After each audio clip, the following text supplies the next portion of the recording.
Then allotment was made to the people of Manasseh, for he was the firstborn of Joseph. To Machir, the firstborn of Manasseh, the father of Gilead, were allotted Gilead and Bashan, because he was a man of war. And allotments were made to the rest of the people of Manasseh by their clans: Abiezar, Helek, Azrael, Shechem, Hepher, and Shemida. These were the male descendants of Manasseh the son of Joseph by their clans. Now Zelophehad, the son of Hepher, son of Gilead, son of Machir, son of Manasseh, had no sons, but only daughters. And these are the names of their daughters: Mahalah, Noah, Haglah, Milcah, and Tirzah. They approached Eleazar the priest and Joshua the son of Nun and the leaders and said, "The Lord commanded Moses to give us an inheritance along with our brothers. So according to the mouth of the Lord, he gave them an inheritance among the brothers of their father. Thus there fell to Manasseh 10 portions, besides the land of Gilead and Bashan, which is on the other side of the Jordan, because the daughters of Manasseh received an inheritance along with his sons. The land of Gilead was allotted to the rest of the people of Manasseh. The territory of Manasseh reached from Asher to Michmatheth, which is east of Shechem. Then the boundary goes along southward to the inhabitants of En-Tappuah.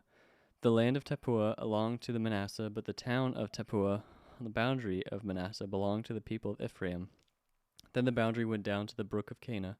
These cities to the south of the brook among the cities of Manasseh belonged to Ephraim. Then the boundary of Manasseh goes on the north side of the brook and ends at the sea, the land to the south being Ephraim's, and that to the north being Manasseh's, with the sea forming its boundary. On the north side, on the north Asher is reached, and on the east Issachar. Also in Issachar and in Asher, Manasseh had Beth Shean and its villages, and Ibleam and its villages, and the inhabitants of Dor and its villages, and the inhabitants of Endor and its villages, and the inhabitants of Taanach and its villages, and inhabitants of Megiddo and its villages. The third is Naphath. Yet the people of Manasseh could not take possession of those cities, but the Canaanites persisted in dwelling in that land. Now when the people of Israel grew strong, they put the Canaanites to forced labor, but did not utterly drive them out. Then the people of Joseph spoke to Joshua, saying, "Why have you given me but one lot and one portion as an inheritance, although I am a numerous people, since all along the Lord has blessed me?" And Joshua said to them, "If you are a numerous people, go up by yourselves to the forest, and there clear ground for yourselves in the land of Perizzites and the Rephaim, since the hill country of Ephraim is too narrow for you."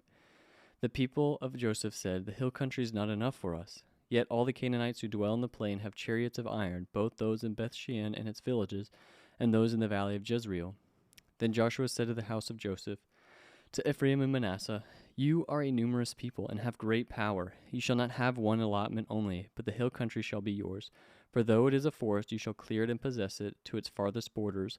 For you shall drive out the Canaanites, though they have chariots of iron, and though they are strong."